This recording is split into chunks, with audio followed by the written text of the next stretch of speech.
Queridos alunos do curso teológico, paz do Senhor Jesus, com prazer nós estamos aqui para mais esse comentário, esse breve comentário, é uma simples introdução, na realidade é realmente um panorama, um panorama é aquela visão, quem já decolou de avião sabe disso, de dia, de noite não dá para ver nada, sabe aquela visão que você tem rápida, passageira de alguma coisa, pronto, isso é uma visão panorâmica, ok? A gente tem aí o assunto do capítulo 7, que traz aí o Evangelho de Jesus, escrito por João. E dessa feita nós temos 4 tópicos. Esses 4 tópicos, o primeiro traz aí algo sobre o escritor, um assunto, uma breve descrição sobre o escritor. O segundo tópico vai trazer um pouco aí sobre o escrito, onde nós vamos ter aí o local, supostamente, que ele escreveu, e a data, né? Uma suposta data também. Na sequência, nós vamos trazer aí o assunto do tema, ou seja, do objetivo desse escrito, desse evangelho.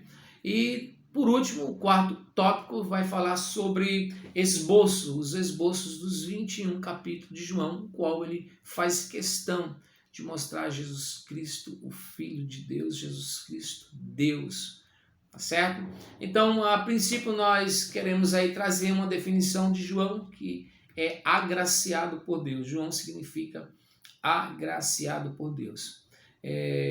Na sequência, nós vamos ver aí que esse evangelho, esse escrito, é totalmente atribuído pelos pais da igreja.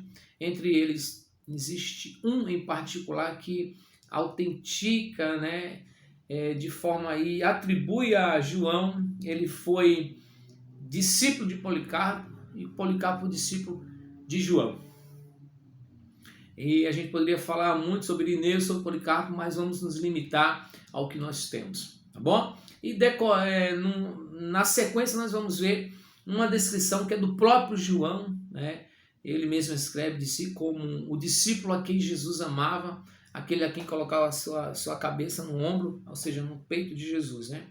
A gente vai ver também na sequência que ele era um pescador, juntamente com seu irmão, André, filho de Zebedeu, com Salomé, assim como Pedro e André também, que eram pescador. Ele foi convidado pelo próprio Jesus de uma forma seletiva, né? Foi selecionado, escolhido por Jesus para fazer parte daquele grupo de 12 discípulos, né? Que caminhou com Jesus. No ministério de Jesus estava presente. O que se segue é uma breve descrição que ele mesmo traz, faz questão de mostrar que ele esteve presente, né, em todo momento, né, do sofrimento do Cristo, da crucificação. Tá certo? Ele esteve ali e a gente vai ver isso de uma forma muito clara ali a partir do capítulo 18. Ok? A gente vai ver que Judas se suicida, né? Traz Jesus, logo na sequência tira a sua própria vida. Pedro segue de longe. Quando alguém identifica ele como um discípulo de Jesus, ele nega Jesus de forma clara, para que se cumprisse o que João mesmo escreve, né? O galo canta depois de 3 vezes que ele nega Jesus. Mas João continua com Jesus, tá certo? Isso fica muito bem claro. Na sequência a gente vai ver quando foi escrito, né? A gente vai ver que esse evangelho foi escrito de Éfeso, né? Dali da região de Efésio. A gente vai ver também que o ano provavelmente é um ano 90, supostamente foi escrito no ano 90. É isso que a gente tem nas nossas mãos, tá certo? E o objetivo está lá no verso 30 e 31, que é do Evangelho do capítulo 20, que diz assim: esses, porém, foram escritos para que creais, né? Creais que Jesus é o Cristo, o ungido, né? O Filho de Deus, e para que crendo tenhas vida em seu nome. Então esse é o objetivo. E na sequência a gente tem aí os esboços dos 21 capítulos, né? Onde Jesus é mostrado com riqueza de detalhe como um filho, né? A personificação de Deus. Isso a gente vai ver lá no verso 14 do capítulo 1, quando João diz que o Verbo se fez carne, e vimos a sua glória como a glória do unigênito Filho de Deus, como a glória de Deus. Então a gente vai ver ele mostrar o Verbo, né, o Logos. Por que lá no 14 ele fala isso? Porque lá no início ele diz, no princípio era o Verbo estava com Deus e o Verbo era Deus. Então o que a gente vai ver é o próprio Deus, né? A encarnação do Logos, da palavra, do Verbo, tá certo? E aí a gente enviou para vocês também um auxílio, né? Foi um arquivo que a gente mandou, acredito que vocês acredito que vocês viram, né, abriram. A gente vai ver que João abre as cortinas do seu evangelho com a impressionante descrição de Jesus, Cristo como a palavra, o Logos, não é isso? Tanto gregos como judeus do primeiro século reconheciam de imediato o significado profundo desse título. Então, o que João fez, ninguém jamais tinha feito, né? Nem Paulo, né, em suas cartas, nem Mateus, nem Marcos, nem Lucas. João traz algo que realmente deixa muito bem claro que homem nenhum tem condições de escrever de Deus, do Cristo, do Espírito Santo, a não ser recebendo uma revelação do alto. O que ele traz é muito profundo, né? Com objetivo, né? Ele alcançou os sábios da sua época, os grandes, né? Então, quando ele revela Jesus como o Logos, a palavra, então ele despertou tanto judeus como grego, né? De uma forma imediata, dentro desse título, né, profundo, Logos, a palavra, né? A gente vai ver na descrição que eu mandei para você, olha o que está escrito aí, diz assim, aqueles, né, que recordariam das forças seminais que sustentam o universo, daqueles que têm noção, né, da força que sustenta o universo. E eles se lembrariam que Deus criou o mundo por sua palavra. Então a ideia de João era essa, era fazer aqueles que tinham essa razão, essa ciência, entender, né, que o Criador, o sustentador, aquele que preexista todas as coisas, né, estava sendo anunciado de uma forma muito simples e clara através do Cristo revelado no Evangelho de João. Após quase 30 anos, João traz aí o Cristo de uma forma, dessa feita não descrita como Mateus, nem como Marcos, nem como Lucas, mas de uma forma diferente. Tá certo? No relato de João, Jesus compartilha a mesma essência que Deus. Então João mostra Jesus como Deus. Mas isso é uma resposta.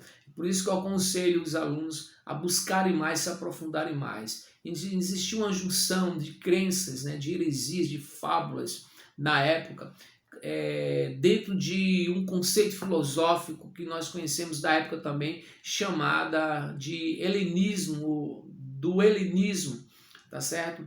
Existiam muitos judeus helenizados, principalmente judeus lá que veio lá do ano 200 a.C., aliás, do ano 300 a.C., e veio rompendo aí esse tempo, e no tempo de João, após o surgimento do Cristo, a morte e ressurreição, a igreja agora na sua força, então surgiu muitos doutores, muitos falsos doutores, alguns acreditavam em Jesus como um filho de Deus, outros não acreditavam, outros acreditavam que ele era um simples profeta, e João agora quer dar resposta a esse povo, ok? Então a gente vai ver no relato de João, Jesus Cristo compartilha da mesma essência que Deus. Isso fica muito bem escrito, o Verbo se fez carne e vimos a sua glória como a glória de Deus. No princípio era o Verbo estava com Deus, e é muito bem claro, o Verbo era Deus. Todas as coisas foram feitas por ele e nada do que tem feito se fazia. O que ele quer dizer é o seguinte: no princípio criou Deus os céus e a terra era sem forma e vazia, e o Espírito de Deus pairava sobre a face do abismo. E disse Deus, é o Verbo, e disse Deus, haja, ele usou o Verbo. Então, é isso que ele quer trazer. É isso que ele quer mostrar, é Jesus Cristo no início, né? No início de tudo, com Deus, sendo Deus, ok? Então a sabedoria divina que existe com Deus antes do princípio agora pode ser reconhecida ou conhecida em Jesus Cristo, é isso que ele afirma. Um versículo que talvez seja o mais extraordinário redigido por um apóstolo, né? João afirma que esse Logos, né, a sabedoria, se tornou carne e viveu entre nós como ser humano. É o que está lá no verso 14. E o verbo se fez carne e habitou entre nós e vimos a sua glória como a glória do unigênito do Pai.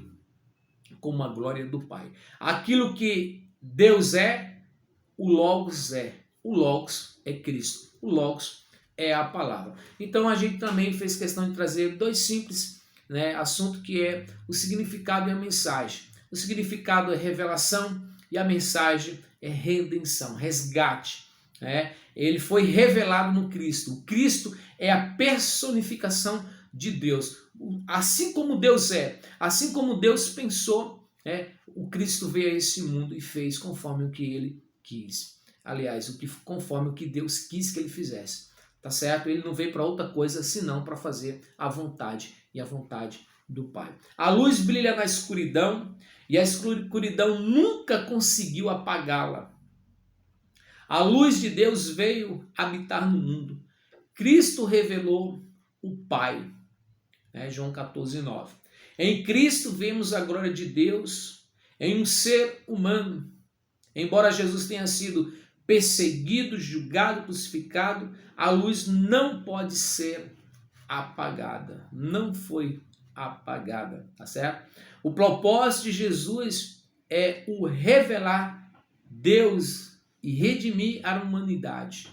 O propósito aqui é revelar Deus ao mundo e redimir, resgatar a humanidade que estava perdido, porque todos pecaram. E vimos, né, de forma que não havia um justo sequer. Tá certo? É uma adaptação do que está no verso 23 do capítulo 3 de Gênesis 6,19, se não foge da memória. E viu Deus que o homem havia se corrompido, que ninguém fazia mais o que era certo. Tá certo? Então, quem aceita pela fé a revelação e a redenção oferecida por Cristo, recebe a vida eterna. E eu findo com essas palavras. Deus abençoe a todos vocês, que esses comentários venham a servir aí de alavanca, tá certo? De apoio, de auxílio. Busque mais comentário, mais assuntos, se aprofundar mais. Procure ter uma fonte certa, tá certo? Eu tenho indicado aí um comentário, que é um comentário da Bíblia Apologética para os irmãos, tá certo? Existem doutores também que eu posso estar recomendando.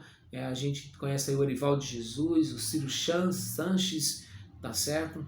E dentro desse assunto, o Hernando Dias Lopes é muito eficaz, produtivo, tá certo? Lembrando que Hernando Dias Lopes, no tocante à escatologia, ele diverge bastante da nossa linha de pensamento. Ele é um pós-tribulacionista, nós somos pré-tribulacionista, tá certo? É um assunto que vamos tocar lá na frente, na escatologia, tá bom, gente? Mas fica aí esse comentário sobre o de João, busque mais, se aprofunde mais, tá certo? Seja sistemático, procure averiguar, analisar, tá certo? E com certeza você estará se beneficiando e Deus virá te usar dentro daquilo que você está buscando. Deus abençoe a todos.